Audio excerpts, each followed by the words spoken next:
All right, what you're looking at is a map of Taos, New Mexico. This is the city, and the reason why we went there is because of the Taos Pueblo community. It's an Indian reservation. I think it's the oldest one in United States history, and we believe that to be the home of Brown. We looked it up and studied and realized that people in the day that was dark skinned had a darker color skin was referred to as brown.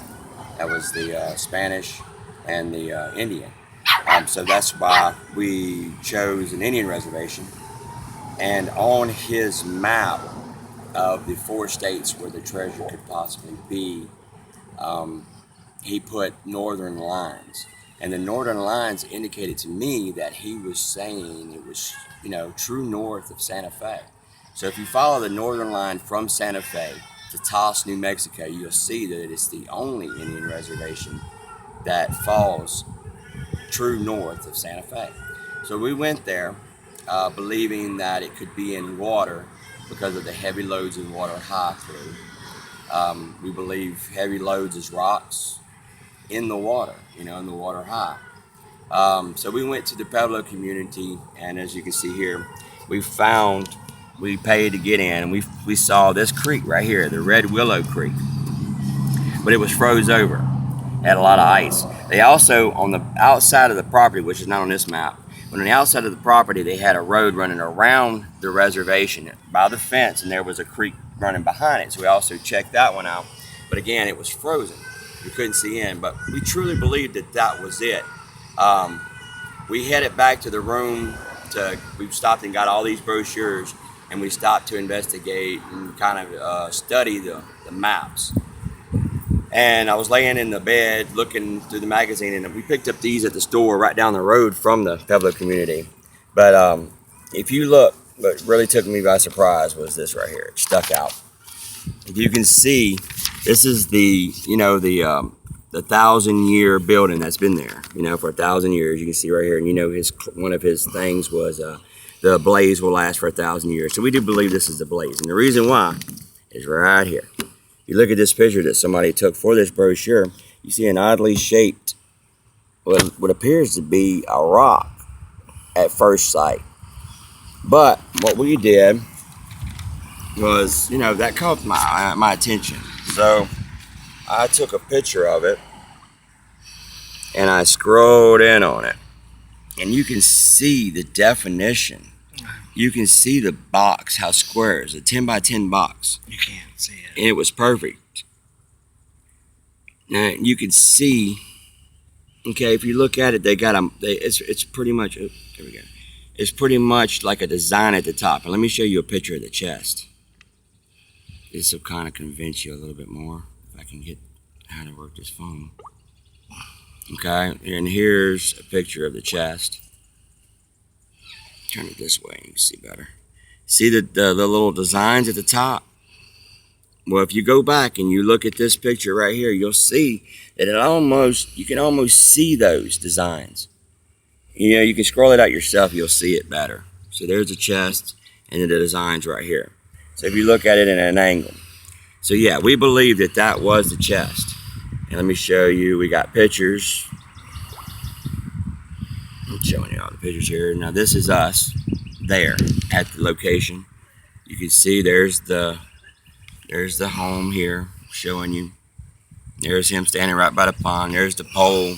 We actually seen every one of the rocks that's in this picture in their spot where they was in this picture. Even this rock here. All this was exactly the same, yet there was no square rock. There was no nothing. That was where this is.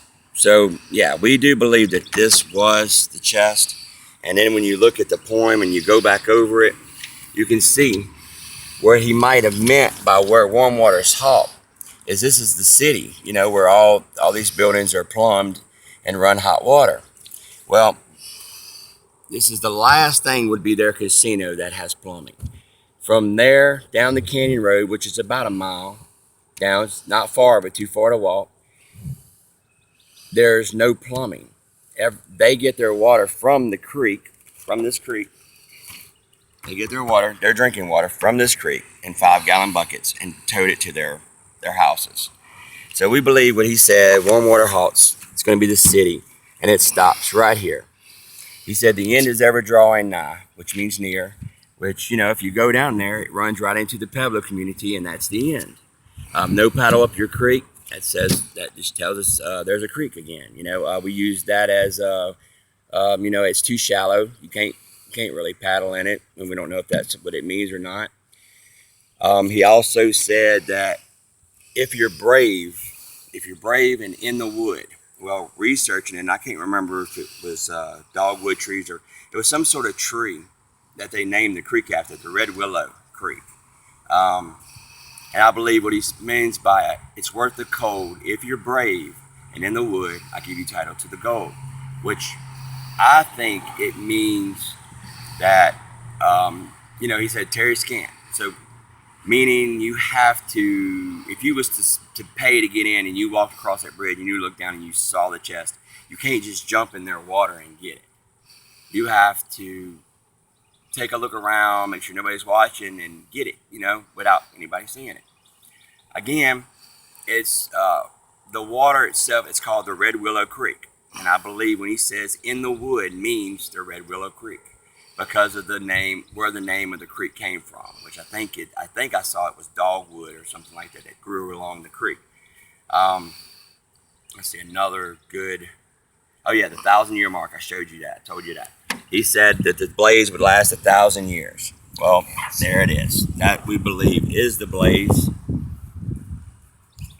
And that, of course, it would last another 1,000 years.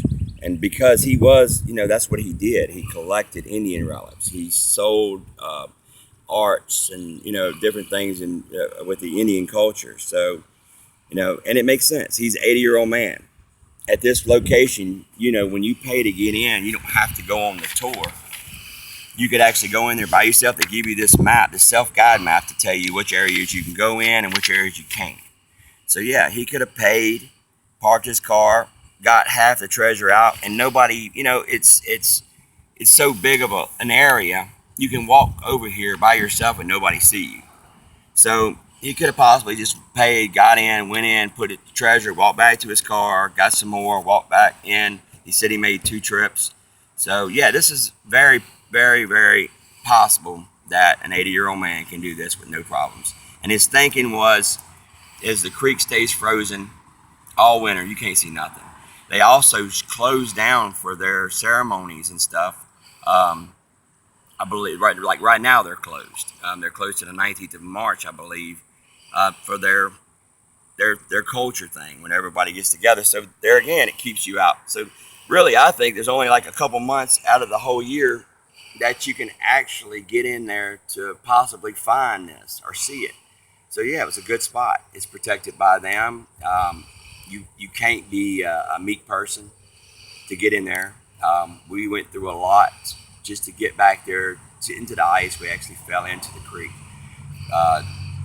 2 degrees below zero, snowing, and it was really, really cold. But we was determined to get that chest because we knew where it was. We saw it there. We believe that whoever found this chest didn't report it simply because they didn't want to get taken from them because of where it was.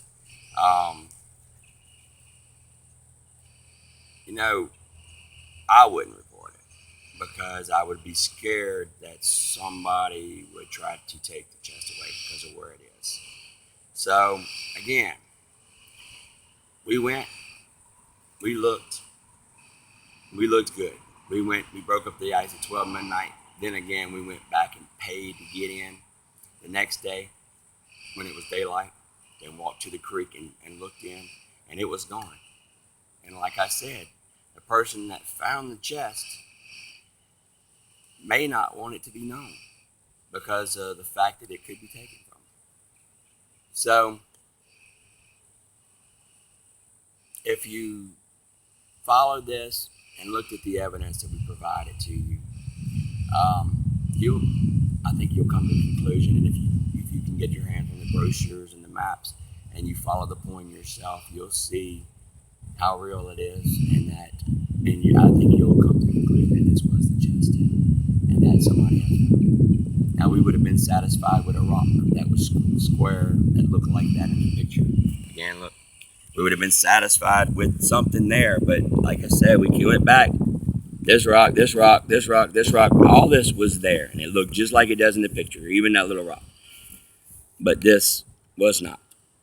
It was gone. There was nothing to resemble anything that looked like that. So could it have been the Indians taking it? Could it have been somebody, like again, just going through and paying and seeing it, and then are figuring the poem out and actually going and getting it, and just not reporting it because of the fear that somebody would take it.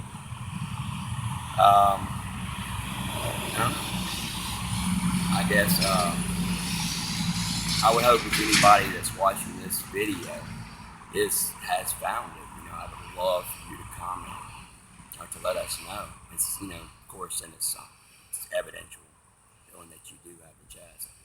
I mean, but it was fun. Of course, Fenn's a smart man, and he did what he set out to do. And I like the fact that we can prove that it wasn't a hoax, that he wasn't just trying to, do something for himself. And, to sell books or whatever, or just to build popularity. We had a blast. It was fun. We thank you, Mr. Fenn. And I hope something in the future comes up, but it gave us a lot of meaning. It gave us something to do with people like us. We're dreamers, and there's a lot of people like me and my brother, and we're dreamers. And it gave us some really good hope, and it was exciting. We're gonna put a video out of our trip. I didn't want to do it this time because I hated people that drag it out, but just wanted to show y'all and let y'all know what we believe. And I mean, honestly, truly, almost, I'll say 99% sure that was a chest. Somebody got it, unfortunately. And it would be the end if you believe it, or if not, you can get out there and keep on searching. But thanks again for watching, and look for our video that we're going to put out if you're interested in seeing our trip. We are going to put something together to try to make it interesting, make it fun, because we went through some stuff, and yeah, I think you would enjoy it. We did. I mean, I think you enjoyed watching our little crazy journey. All right. Well, thanks again for watching.